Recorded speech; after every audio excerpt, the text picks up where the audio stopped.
하나님의 말씀 구약성경 열왕기하 2장 8절에서 11절까지의 말씀 우리 함께 보겠습니다. 열왕기하 2장 8절에서 11절까지의 말씀 우리 함께 보겠습니다. 구약성경 제가 가지고 있는 성경으로는 561면에 있습니다. 열왕기하 2장 8절에서 11절의 말씀 다 같이 합독하시겠습니다. 엘리야가 겉옷을 가지고 말아 물을 치매 물이 이리저리 갈라지고 두 사람이 마른 땅 위로 건너더라.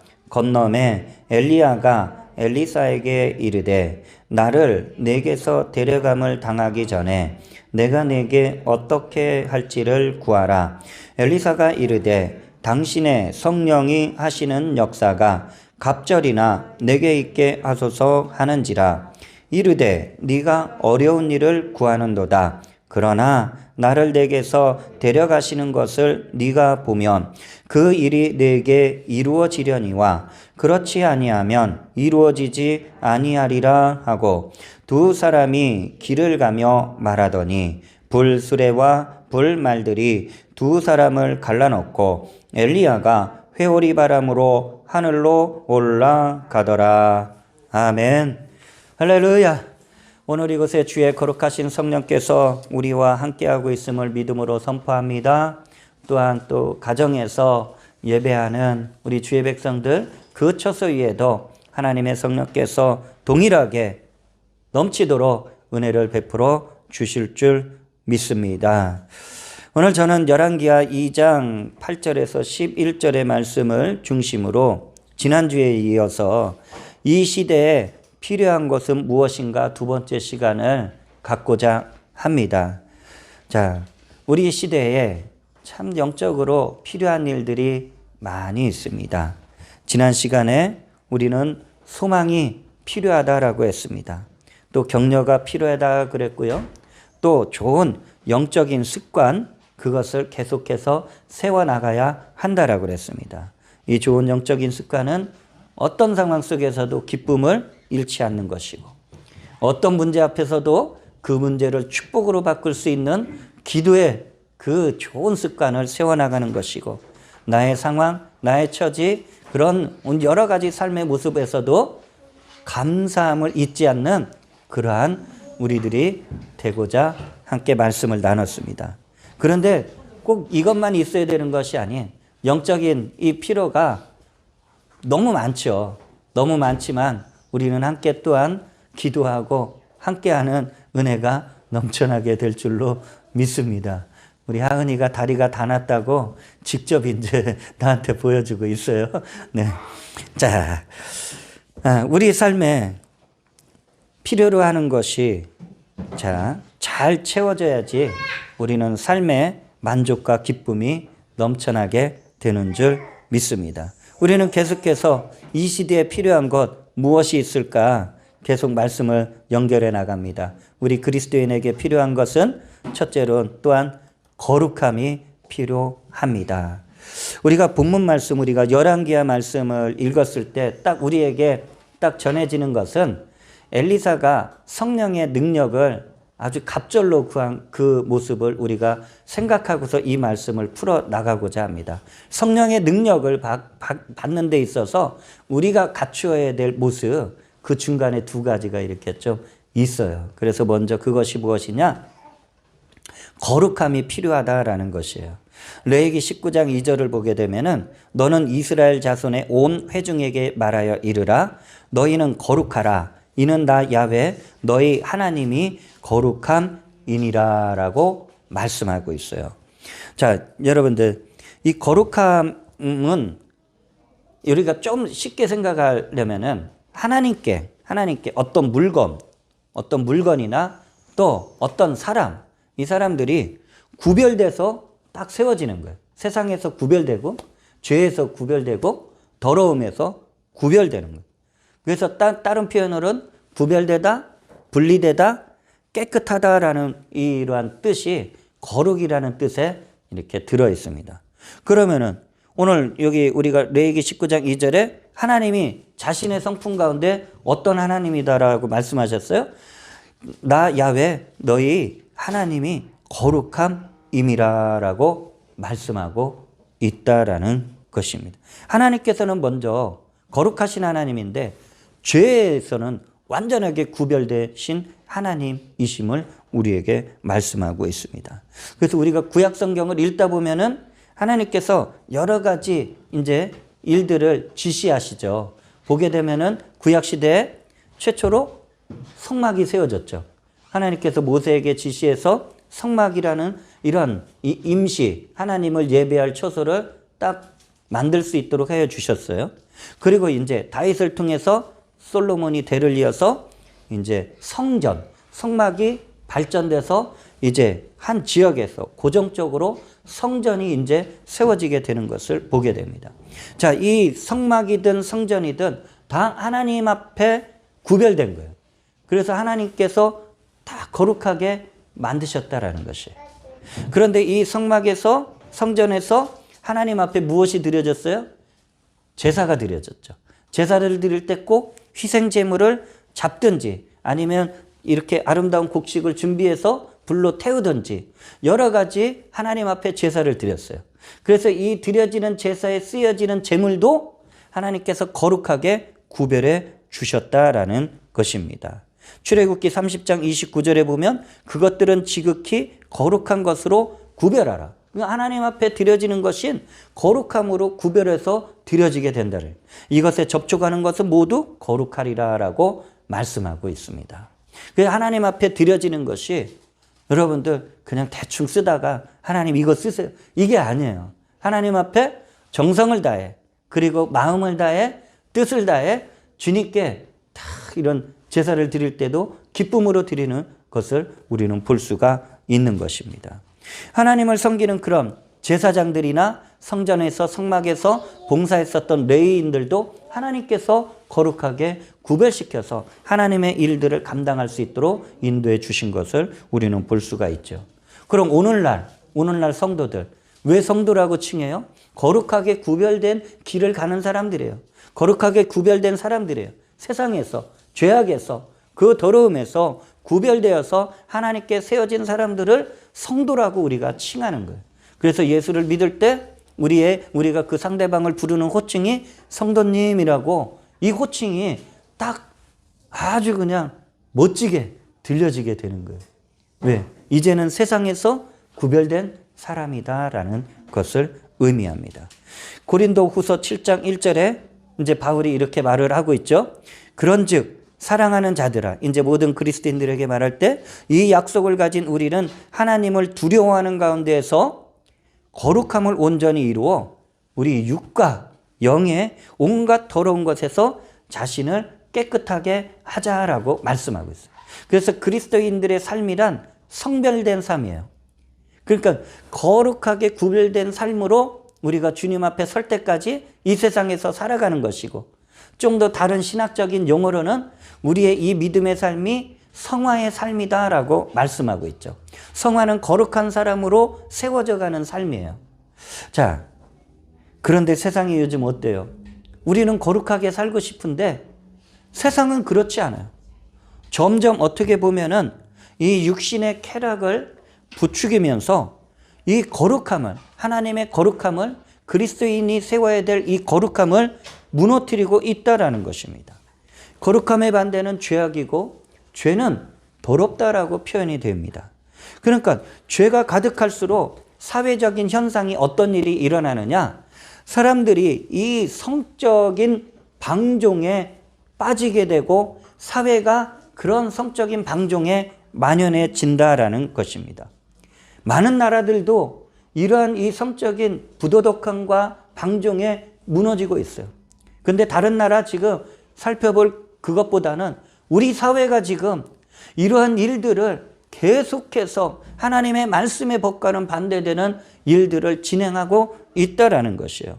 여러분들, 이 포괄적 차별 금지법 안에는 여러 가지 사람들이 뭐 인권을 중시하자 해서 여러 가지 이제 법적인 조항을 넣었어요. 그런데 그 안에는 동성혼 이것을 합법적으로 하나님의 말씀에 위배되는 인간의 법으로 이것을 그냥 전부 다 통용하자라고 그런 일들이 들어가 있다라는 것이에요. 그 이것을 합법화하게 되면은 어떻게 됩니까? 사회는 무너지게 되는 거예요. 가정은 깨어지게 되는 것이고 그 부부간의 그런 신뢰와 그런 아름다운 사랑의 모습이 깨어지게 되는 것이죠. 남자가 남자를 부부로 만들어요. 여자가 여자를 부부로 만든다는. 여러분들 그렇게 되면 어떻게 됩니까? 이 사회에 그 여러 가지 가장 인간의 가장 소중한 이 존엄성이 다 깨어지게 되는 것입니다. 지금 이 많은 크리스천들 그리고 또 사회에서 많은 이런 사회의 이러한 모습에 사회가 무너져가는 것을 깨달은 사람들이 이런 차별금지법 제정을 막아서기 위해서 부단히 지금 국회나 정당을 찾아가고 계속해서 이것이 잘못된 그러한 법이라는 것을 계속 상정하지 못하도록 막아서고 있어요. 그런데 요즘 들어 갑자기 또 크게 이슈로 부각되는 것이 이제는 낙태죄를 이제는 폐지해야 된다고 계속해서 이것을 말하고 있습니다. 여러분들 생명은 그 여성의 그 수정이 되는 순간부터 생명은 아주 존엄한 것이에요. 아주 존귀한 것이에요. 하나님께서 주신 이 생명을 이것을 무분별하게 생명을 경시하는 그러한 모습을 우리 사회에서 지금 계속해서 여론을 지금 합리화시키고 있는 것을 보게 됩니다.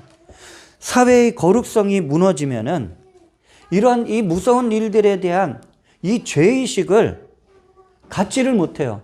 그래서 스스로 자행하게 돼요. 자신도 모르면서 이러한 일을 행하게 되고 그리고 그러한 일을 행하는 사람들을 동조하고 지지하게 된다라는 것입니다. 그런데 우리는 성경을 분명히 잘 읽어야 될 줄 믿습니다. 이 죄가 차면 찰수록 마지막에는 하나님의 심판이 있다라는 것입니다. 여러분들 우리가 요셉에 대해서 여러 각도로 우리가 이게 말씀을 생각하고 묵상합니다. 요셉이 애굽의 노예로 팔렸어요. 그런데도 그가 이거 하나만큼은 지키려고 노력한 것이 있다라는 것이에요. 이게 무너지면 요셉은 다 무너지는 거예요. 환경은 바뀌었어요. 그의 신분도 바뀌었어요. 그렇지만 그가 이거를 지키려고 부단히 애를 썼습니다. 그것이 말씀에 기록되어 있어요. 창세기 39장 7절과 9절의 말씀을 우리가 함축해서 보게 되면 그 후에 요셉이 보디발 그 집에서 노예 생활을 하고 이 생활이 안정되는 그 시점에 그 후에 그의 주인의 아내가 요셉에게 눈짓하다가 동침하기를 청하니라고 말씀이 기록되어 있습니다. 그리고 9절에 보게 되면은 요셉이 이렇게 그 보디발이 아내에게 그 유혹하는 그 보디발이 아내에게 이렇게 말합니다. 이 집에는 나보다 큰 이가 없으며 주인이 아무것도 내게 금하지 아니하였어도 금한 것은 당신뿐이니 당신은 그의 아내임이라. 그런즉 내가 어찌 이 큰 악을 행하여 하나님께 죄를 지으리까라고 분명하게 말씀하고 있다라는 것입니다. 여러분들 요셉은 그때 당시에 청년이었어요.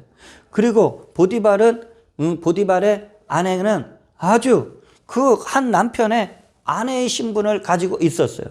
요셉이 이 애굽에 내려갔었던 그 시대상, 애굽 사회의 시대상을 이 단편적인 모습으로 알 수 있는 거예요. 자기 남편을 존경하고 자기 남편을 사랑해야 되는데 이 보디발의 아내는 그렇지 않았다라는 거예요. 자신의 육신의 정욕과 쾌락과 만족을 위해서 이 젊은 노예를 자신의 그 유혹의 대상으로 삼았다라는 것이에요. 여러분들 요셉이 지키려고 했었던 것이 이 거룩함이에요. 거룩함. 이게 하나님은 눈에 안 보이지만 하나님이 자신의 삶을 하나하나 보고 있다라는 그 믿음을 절대로 요셉은 잃지 않고 있었다라는 것이에요. 그래서 이 거룩성을 지키고자 누명을 당해도 그래서 누명을 당해 감옥에 갇히게 되는 것을 그는 부끄러워하지 않았다라는 것이에요. 만약에 요셉이 육신의 쾌락을 쫓았다면 몸은 즐겁고 편했을지 모르죠. 하나님께 범죄하고 그렇게 되면은 끝내는 그가 가지고 있었던 하나님이 주신 꿈을 그는 총리로 세워지지 못하고 쓰임받지 못했을 것입니다. 그런데 요셉은 감옥에 갇히더라도 그는 누구 앞에 범죄하지 않았어요? 살아계신 하나님 앞에 그 거룩성을 잃지 않고 범죄하지 않았기 때문에 애굽의 총리로 세워져서 수많은 나라와 수많은 사람들을 살리는 하나님의 거룩한 사람이 되었음을 말씀하고 있습니다. 자, 요셉이 하나님 앞에서 왜요? 하나님이 보고 계시는 걸 알아요. 그래서 죄를 짓는 것을 두려워한 것처럼 우리의 행위도 감추어지지 않고 하나님 앞에서 다 드러난다라고 성경은 우리에게 말씀하고 있습니다. 베드로 후서 3장 10절과 11절에 그러나 주의 날이 도둑같이 오리니 우리가 알 수 없는, 우리가 전혀 깨닫지 못하는 순식간에 도둑같이 오리니 그날에는 하늘이 큰 소리로 떠나가고 물질이 뜨거운 불에 풀어지고 땅과 그 중에 있는 모든 일이 드러나리로다라고 말씀하고 있어요. 그리고 나서 이 모든 것이 이렇게 풀어지리니 너희가 어떠한 사람이 되어야 마땅하냐.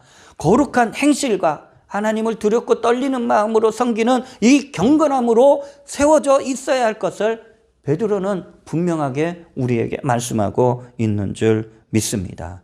여러분들, 우리 안에 이 거룩함이 세워져 있어야 돼요. 육신의 쾌락과 정욕이 이 세상에서 끊임없이 다가와요. 이것을 끊어낼 줄 알고 내가 하나님 앞에 거룩히 구별되어 이 거룩한 사람이 하나님의 일에 끝까지 충성하는 사람이 되어야 할 줄로 믿습니다. 그 두 번째 우리에게 필요한 것이 무엇이에요? 충성이 필요합니다. 고린도전서 4장 1절과 2절의 말씀을 읽어보면 사람이 마땅히 우리를 그리스도의 일꾼이요 하나님의 비밀을 맡은 자로 여길지어다. 그리고 맡은 자들에게 구할 것은 충성이니라라고 말씀하고 있어요. 우리는 그리스도인으로서 예수님이 원하는 일을 하는 사람들로 성경은 우리에게 분명하게 알려주고 있다라는 것입니다. 오늘 여기 본문에 보게 되면 그리스도의 일꾼 그리고 하나님의 비밀을 맡은 자, 이 두 가지 단어가 이제 우리에게 눈에 띕니다. 그럼 여기에서 일꾼이라는 이 개념은 당시에 노예와 같은 신분임을 의미하고 있는 거예요. 그때 당시에 노예들은 어느 주인에게건 그 주인에게 매여 있는 사람들이에요. 자, 그럼 우리는 그리스도의 일꾼이기 때문에 바로 예수님께 우리는 속한 사람들로서 주님이 원하는 일을 해야 하는 사람들이다라는 것이에요. 그리고 또한 하나님의 비밀을 맡은 자란 바로 우리가 먼저 지금 세상 사람들 가운데서 우리가 먼저 이 천국 복음을 들었어요. 그래서 예수 그리스도의 이름을 내가 마음으로 믿고 그리고 나서 입술로 신하여 구원을 받은 천국 백성이 되었다라는 것입니다. 그래서 내가 구원받은 주의 백성들이고 그리고 내가 이 천국 복음에 대한 이 비밀을 먼저 알았기 때문에 나의 가족 중에서 아직까지 구원의 확신이 없거나 예수님을 믿지 못하는 그러한 분들이 있다면 우리가 하나님의 비밀을 맡은 자로서 천국 복음을 바로 진리의 말씀을 가르치고 전하는 그 일을 감당해야 한다라는 것을 우리에게 말씀하고 있는 것이에요. 그러면 우리가 주님의 일을 어떻게 감당해야 됩니까? 교회에서든 여러분들이 살아가는 가정에서든 여러분들이 지금 일하고 있는 그 소중한 일터에서든 바로 충성을 다해서 복음을 전하는 주의 일꾼들로 세워주시길 주의 이름으로 축원을 드립니다. 누가 보든 누가 안 보든 우리는 주님 앞에 충성해야 되는 것이에요. 여러분들 요즘 이제 동계 스포츠가 이제 계속 이제 시작되고 있죠. 보게 되면은 경기 중계를 하는 것을 보게 되면은 선수들은 있지만 관중석에 관중들이 하나도 없어요. 응원 소리도 하나도 없는 것을 보게 됩니다. 자, 선수들은 이렇게 말해요. 수많은 관중들 앞에서 그 응원 소리를 들어야지 없던 힘도 생겨난대요. 그래서 경기에 집중하게 되고 엄청나게 이게 열심을 다해서 경기를 할 수 있다라 그래요. 그런데 현실은 지금은 그렇지 않아요. 현실은 관중도 없어요. 함성 소리도 없어요. 기껏해야 인형 갖다가 세워놓고 이렇게 경기하는 모습을 보게 됩니다. 그러면 지금 오늘날 관중도 없고 응원도 없는 가운데 선수들이 경기를 대충대충 할까요? 그렇지 않다라는 것입니다. 선수들은 관중이 있건 응원이 있건 없건 그것이 중요한 게 아니라 주어진 그 경기장에서 정말 있는 힘을 다해 최선을 다해 승리하기 위해 경기에 매진하고 있다라는 것이에요. 그 이유가 무엇이에요? 이 모든 경기하는 모습이 녹화되는 거예요. 그것이 기록으로 남는 거예요. 관중이 없어도 응원의 함성 소리가 없어도 자신이 얼만큼 경기를 열심히 했는지 그것이 기록에 남아서 나중에 그것이 곡과선정을 하고 그것이 연봉을 많이 받고 적게 받을 수 있는 그러한 모습으로 드러나게 된다라고 말씀하고 있습니다.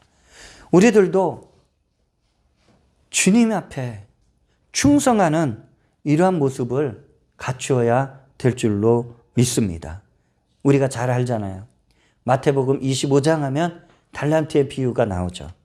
자, 이 달란트의 비유에서 주인이 외국으로 가기 전에 종들을 불러요. 그래서 종들에게 이 달란트를 맡겨요. 좀 많이 맡기기도 하고 보통 맡기기도 하고 뭐 하나만 맡기기도 하는 것을 보게 됩니다. 그런데 우리는 이 달란트의 비유를 통해서 우리가 무엇을 알 수 있어요? 이 주인에게 받은 달란트를 종들은 사용해야 되는 거예요. 사용하는 것이 그 주인에게 충성하는 것임을 성경은 말씀하고 있다라는 것이에요.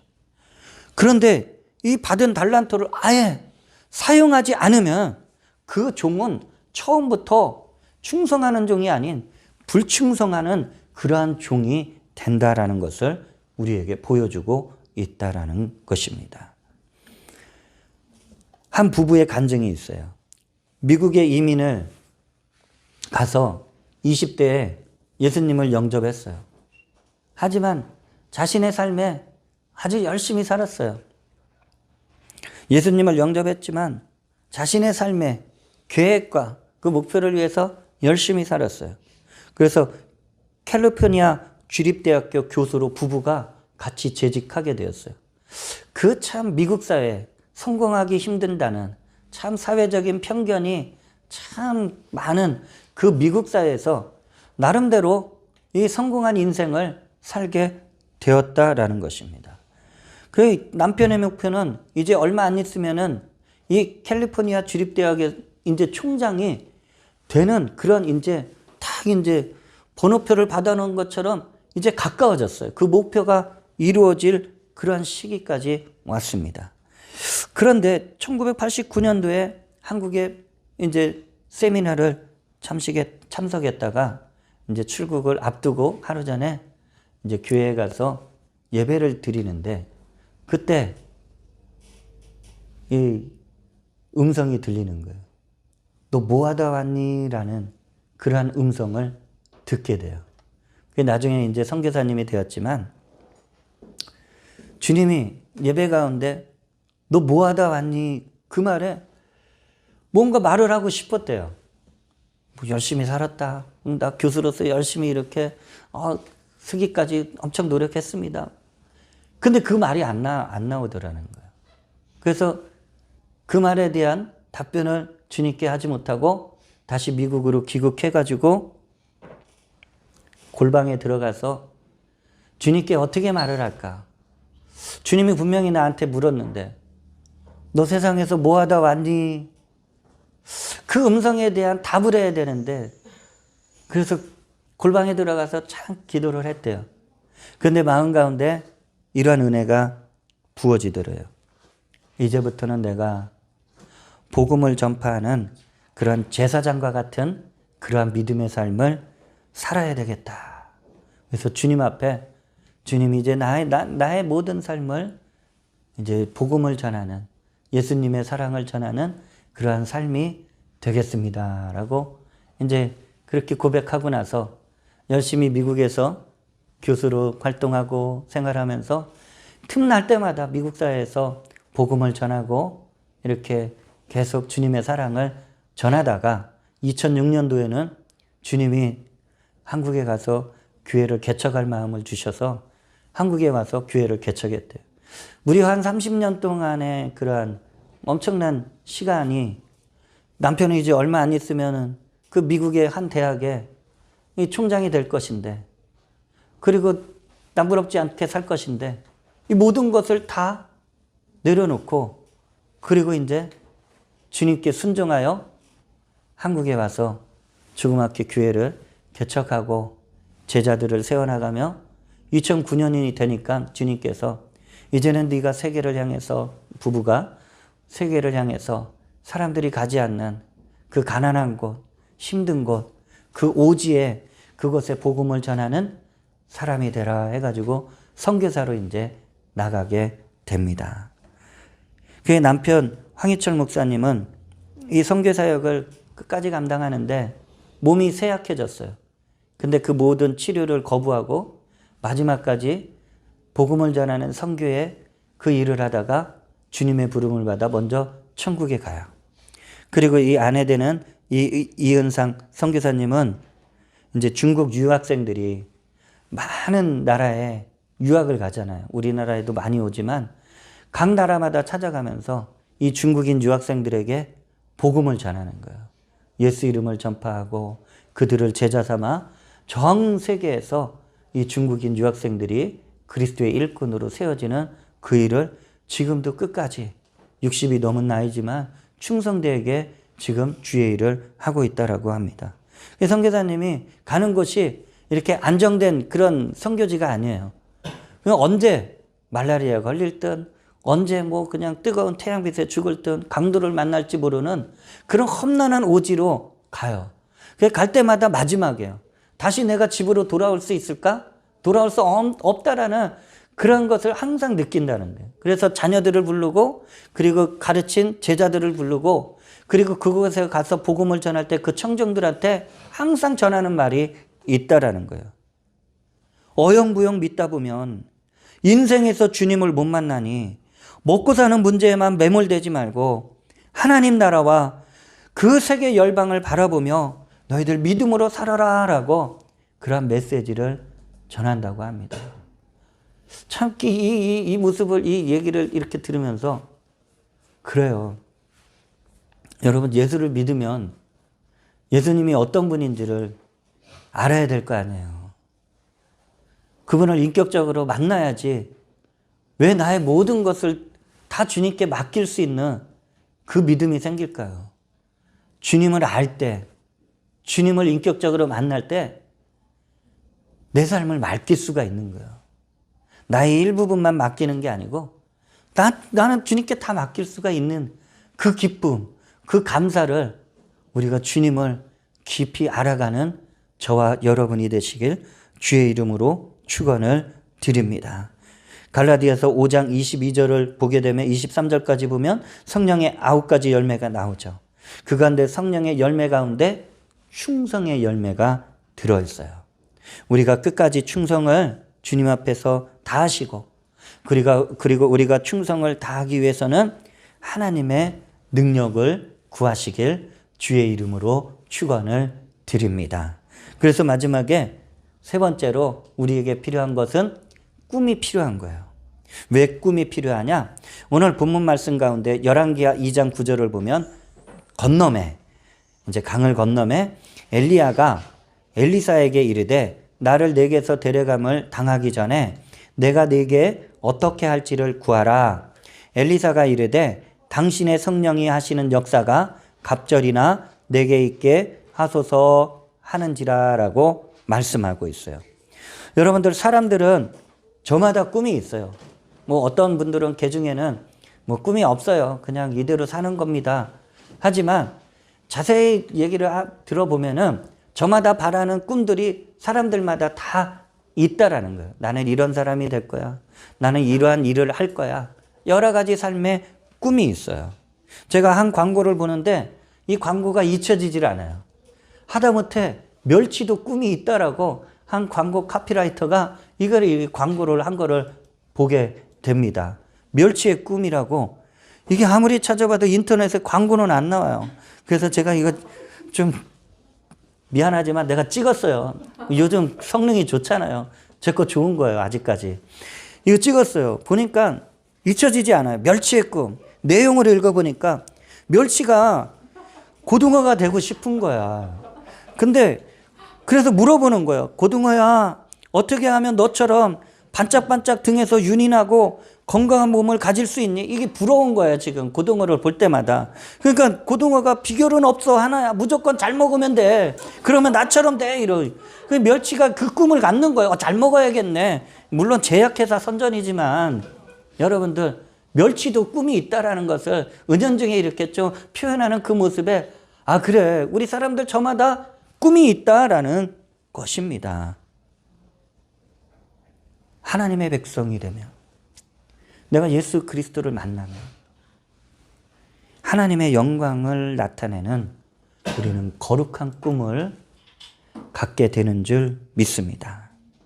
오늘 이 본문을 묵상하면서 엘리사가 이 불의 선지자, 이 능력의 선지자, 그냥 기도하며 하늘에서 불이 내려오는 이 엘리야 선지자의 후계자로 부름을 받았어요. 하나님이 그렇게 세우라고 했거든요.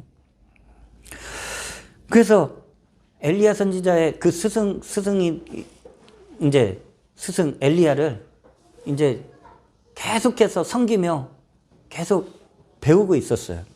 그런데 이 스승 엘리야 선지자가 하나님의 부름을 받아 하늘로 올라가게 되었습니다. 이 엘리야가 보니까 자신을 정말 이렇게 믿고 따르는 이 후계자 엘리사를 보니까 자신은 하늘로 올라가는데 세상에 남겨지는 이 엘리사가 참 어떻겠어요? 애틋하겠죠. 그 네가 원하는 게 뭐냐? 그래 이제 질문을 하게 된 거예요. 그러니까 엘리사가 그동안 마음에 담아두고 있던 얘기를 딱 하는 거예요. 자기가 진짜 원하는, 진짜 구하는 것, 필요한 것, 그게 뭐냐? 하나님의 말씀을, 이제 이 스승을 이제 대신하여 이제 선지생들을 세워나가야 되고 가르쳐야 되고 또 나가서 하나님의 말씀을 전하라는 곳에 가서 담대히 복음을 전해야 되는데, 이 말씀을 전하기 위해서는 나의 스승 엘리야 선지자에게 나타나는 이 성령의 능력이 필요했어요. 그래서 그것도 갑절의 성령의 능력을 구한다라고 말씀하고 있는 거예요. 여러분들, 우리 하나님의 백성들은 세상 사람들과 같이 구하는 것이 다른 줄 믿습니다. 세상 사람들과 꿈이 다르기 때문이에요. 우리의 꿈이 잘 먹고 잘 사는 것이라면 굳이 안 구해도 돼요. 열심히 나가서 일하면은, 노력하면은 잘 먹고 잘 살 수 있어요. 그런데 우리는 세상 사람과 꿈이 다르다는 거예요. 그래서 구하는 게 다른 거예요. 하나님의 일을 감당하기 위해서는 성령에 붙잡힌 삶이 되어야 될 줄로 믿습니다. 여러분들 가정천국을 세우려면 여러분들 능력으로 돼요? 안 됩니다. 성령의 능력을 사모하시고 담대히 가족들에게 우리가 하나님 앞에 예배하는 가정이 되자, 하나님 앞에 기도하는 가정이 되자, 하나님을 찬송하는 그런 믿음의 가정이 되자, 이 성령의 능력을 의지하고 그 가정을 세워나가시길 주의 이름으로 축원을 드립니다. 여러분들이 일하고 있는 직장, 여러분들이 일하고 있는 그 사업의 터전, 그것이 하나님이 기뻐하는 곳이 되려면은 성령의 능력을 받아 담대하게, 이 직장은 하나님이 주신 직장이야.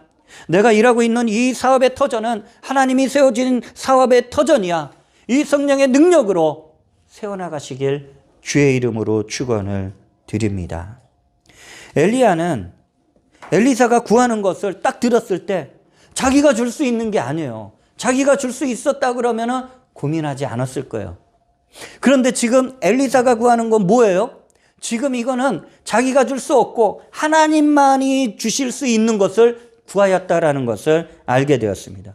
그 엘리야가 줄 수가 없는 거잖아요. 하나님이 주셔야 되는데 그래도 엘리야가 참 지혜로운 것 같아요. 엘리야가 이렇게 말하잖아요. 야, 네가 참 어려운 걸 구하네. 야, 이거 내가 줄 수 없는 거야. 쉽게 말해서.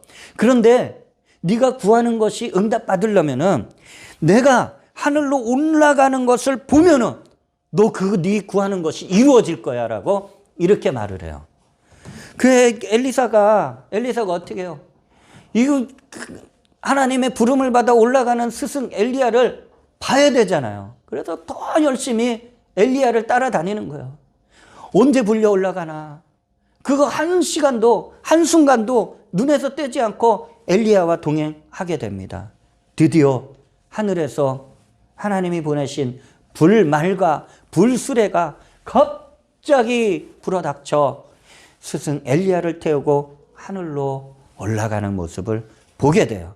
그리고 그 엘리야 선지자가 떨어뜨린 그 겉옷을 잡게 됩니다. 혼자 남겨진 엘리사가 어떻게 무엇을 합니까? 성경은 이렇게 분명히 말씀하고 있습니다. 열왕기하 2장 14절에 엘리야의 몸에서 떨어진 그의 겉옷을 가지고 물을 치며 요단강 물을 치는 거예요. 이르되 엘리야의 하나님 야훼는 어디 계시나이까 하고 그도 물을 치매 물이 이리저리 갈라지고 엘리사가 요단강을 건너갔다라고 말씀하고, 이 건너갔다라는 것은 요단강이 갈라져서 마른 땅을 건너갔다라는 거예요. 우리가 이 성경에서 보게 되면은 이 물이 갈라지는 역사가 몇 번 나오죠. 이스라엘 백성들이 바로의 군대에 쫓겼을 때 모세에게 명령해서 그 손을 바다 위로 내밀고 기도했을 때 홍해 바다가 갈라지고 마른 땅을 건너갔잖아요. 여호수아가 모세가 죽고 나서 이스라엘 백성들을 데리고 가나안 정복 정장을 시작하러 딱 들어갈 때 바로 요단강 물이 막고 있었을 때 제사장들이 법궤를 메고서 그 요단강 물에 발을 담궜을 때 강물이 막아서잖아요. 딱 담처럼 세워져서 마른 땅을 건너가잖아요. 그런데 오늘 여기에서 엘리사가 지금 어떤 일을 했어요? 엘리야 스승에게서 떨어진 이 겉옷, 분명히 하나님께서 이 엘리야를 데리고 가는 것을 보았을 때 네가 구한 성령의 갑절의 능력이 너에게 임할 것이다라는 그 약속을 믿었기 때문에 그는 엘리야의 겉옷을 가지고 요단강 물을 쳤을 때 그 강물이 이리저리 갈라지며 마른 땅을 건너갔다라고 성경은 말씀하고 있습니다. 여러분들, 이 성령의 갑절의 능력을 받은 엘리사가 이스라엘 민족뿐만이 아닌 이스라엘을 괴롭히는 그 수많은 주변 나라들에게까지도 하나님의 살아계심을 전파하는 아주 큰 능력의 선지자로 쓰임받았음을 성경은 계속해서 우리에게 알려주고 있습니다. 오늘날에도 우리는 성령의 이 권능을 왜 받아야 됩니까? 주님이 약속하셨잖아요. 너희가 성령의 권능을 받아야 된다. 위로부터 임하는 성령의 능력을 입어야 된다라고 말씀하고 있습니다. 그 능력을 받아서 이 세상에서 거룩함을 세워나가고 그리고 주님께 끝까지 충성하고 선한 영향력을 전하는 저와 여러분이 되기를 주의 이름으로 축원을 드립니다. 여러분들, 우리가 찬양을 많이 은혜로운 찬양을 듣고 함께 나눕니다. 제이어스라는 이 기독교 찬양 단체가 있죠. 실질적인 이제 기독교 문화 단체예요.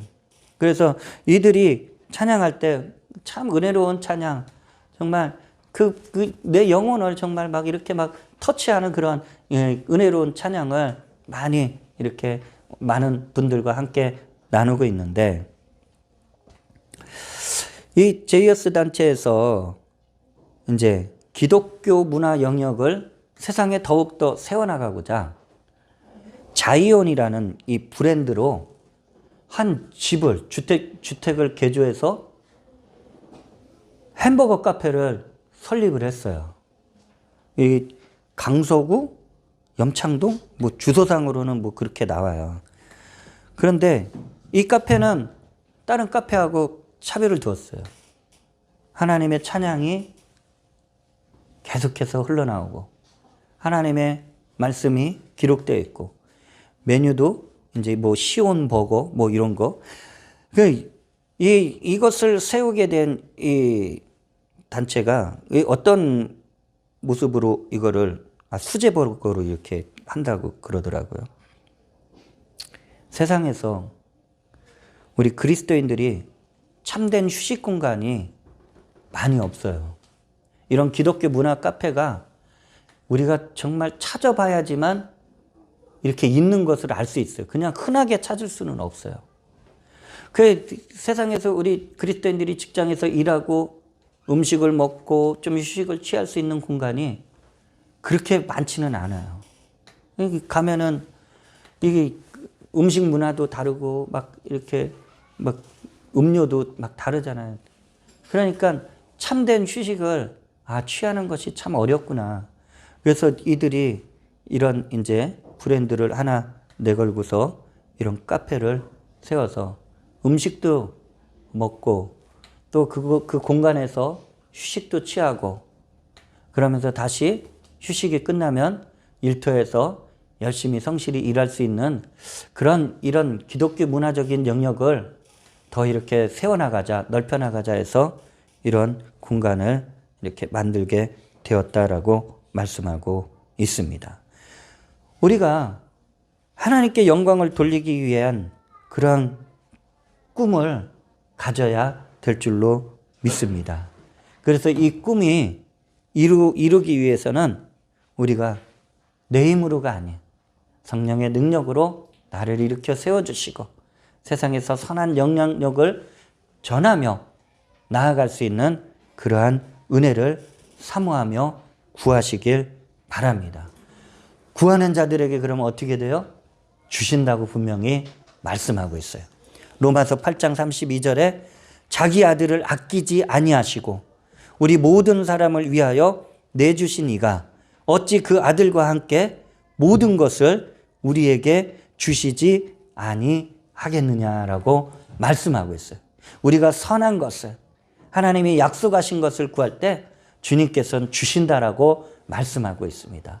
선한 능력으로 주님의 사랑과 은혜를 나누고 전하는 우리 넘치는 순복음교회 성도들이 되시길 주의 이름으로 축원을 드립니다.